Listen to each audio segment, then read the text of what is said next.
चटोरी सास। मम्मी जी, ये लीजिए एक और रोटी। आपने तो कुछ ठीक से खाया ही नहीं। नहीं बेटा, मुझसे और रोटी नहीं खाई जाएगी। मेरा पेट भरा हुआ है और नहीं खा सकती। बहाना बना टेबल से उठ अपने कमरे में चली गई। कुछ देर बाद स्नेहा पानी लेने आई तो देखा गैस पर कढ़ाई, मैगी का खाली रैपर, प्लेट और चम्मच सिंक में पड़े हुए थे। उसे देखते ही समझ में आ गया कि मम्मी जी ने मैगी बनाई है। मगर मम्मी जी तो बोल रही थी उन्हें भूख नहीं है। फिर 1 घंटे बाद उन्होंने मैगी बनाकर क्यों खाई? सोचते सोचते वापस कमरे में पहुंची। अनुभव, मुझे लगता है मम्मी जी खाने के नाम पर बहाने बनाती है। शायद उन्हें मेरे हाथों की रोटी या फिर सब्जी पसंद नहीं आ रही। स्नेहा सोचने की मुद्रा में बोली, कैसी बातें करती हो भला? मेरी मम्मी को तुम्हारे हाथों का खाना पसंद नहीं आता तो फिर अभी थोड़ी देर पहले इतनी तारीफ कर रही थी, वह क्यों करती? तारीफ तो कर रही थी, मगर तुमने देखा उन्होंने सिर्फ एक रोटी खाई। सुबह भी सिर्फ चावल खाई थी। मैंने आज उनके लिए बैंगन की सब्जी, पुदीने की चटनी, खीर, कितना कुछ बनाया, मगर उन्होंने सिर्फ दाल चावल ही खाया। ऐसा क्यों? अरे यार, ये तुम सीआईडी देख देख कर ना जग्गा जासूस बन गई हो। अभी तक मुझ पर ही जासूसी चलाती थी। छुट्टी के दिन कहाँ गए थे? ऑफिस कब का बंद हो गया है? कितनी देर में आओगे? आज मीटिंग नहीं थी, फिर देर कैसे हो गई? किसके साथ गए थे? लड़की थी या लड़का? फोन क्यों नहीं उठा रहे थे? फोन स्विच ऑफ क्यों था? यार, मैं इन सवालों के जवाब दे देकर थक गया हूँ, मगर तुम्हारी जासूसी कर करके नहीं थकती। तुम्हें इस घर में आए 1 महीना ही हुआ है और तुम उनकी जासूसी करने लगी। उन्हें रोटी पसंद नहीं, सब्जी पसंद नहीं, वो खाना क्यों नहीं खा रही? वो ज़्यादा क्यों खा रही है? वो कमरे में क्यों बैठी है? वो बाहर क्यों गई है? पापा जी बाहर से पैकेट लेकर आए हैं। अरे, जिसे जो करना है करने दो, तुमको क्या?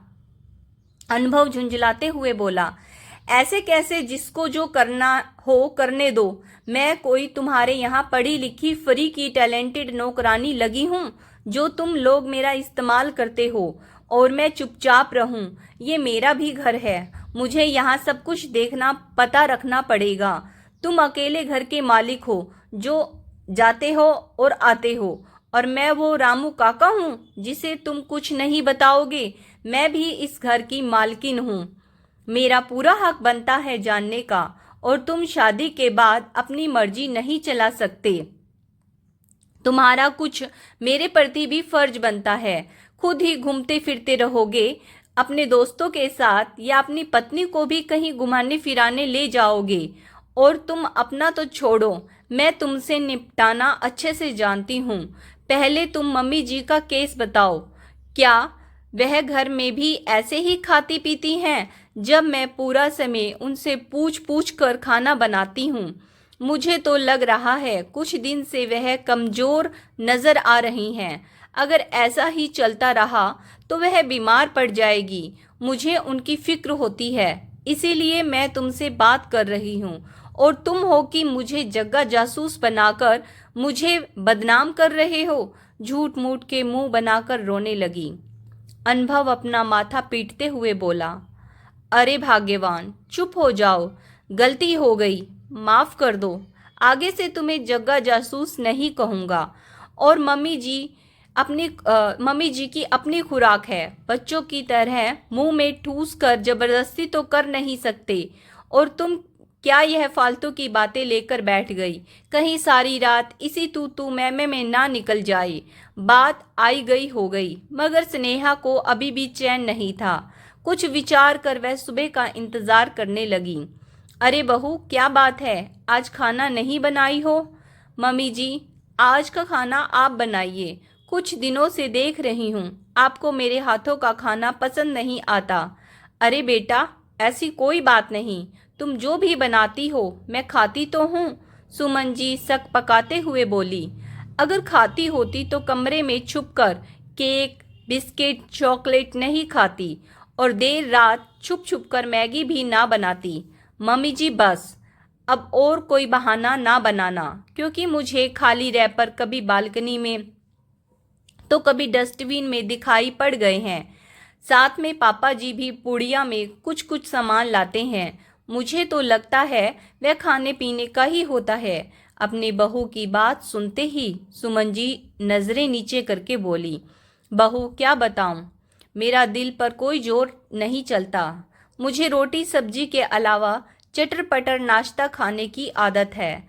असल में मुझे मेरे मायके में रोटी नहीं खाती थी, तो मेरी माँ upma, pohe, bread pakora, bread, biscuit, bakery item, sabudana khichdi ऐसे चटर पटर आइटम बनाती थी। माना यह सब नाश्ते में खाए जाने वाले सामान हैं, मगर मुझे रोटी की जगह यही पसंद थे। मगर जब से शादी हुई, सासू माँ के राज में सब खाना छूट गया। उन्होंने रोटी सब्जी के अलावा कुछ अलग से बनाने के लिए साफ मना कर दिया।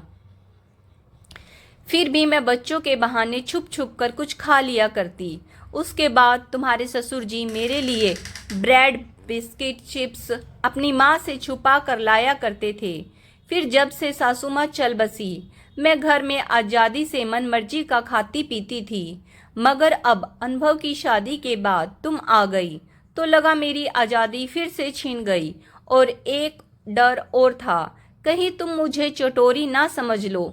इसीलिए छुप छुप कर अब अपनी पसंद की आइटम खाती हूँ और तुमसे रोज़ नए नए बहाने बनाती हूँ कि मुझे भूख नहीं है, क्योंकि मेरा पेट तो उस चटर पटर सामान में ही भर जाता है।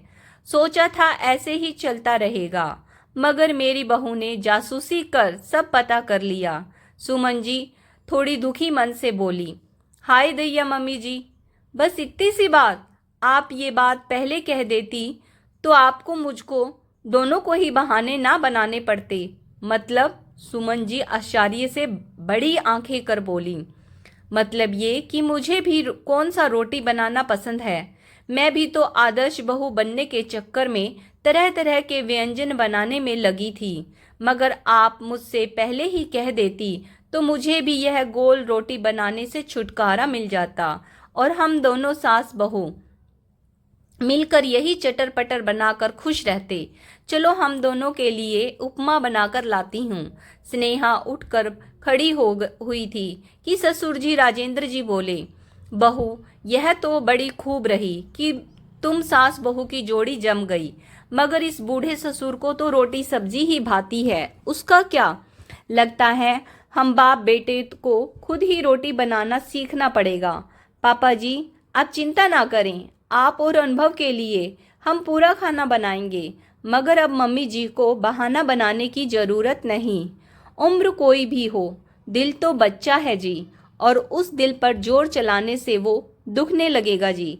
इसीलिए इस घर में जिसको जो जैसा अच्छा लगता है वैसा खाएं। पीढ़ियां बदल गई तो परंपराएं भी बदल दी जाएं, तो जिंदगी का मज़ा ही दुगना हो जाए। क्यों मम्मी जी, सही कहा ना? हाँ मेरी प्यारी बहुरिया, बिल्कुल सही कहा। दोस्तों आज की कहानी कैसी लगी कमेंट्स करके ज़रूर बताइएगा। अगर आपको कहानी पसंद आई है please like, share and subscribe my channel stories bye Sunita Saini. Video को यहाँ तक देखने के लिए आप सब लोगों का बहुत बहुत बहुत धन्यवाद।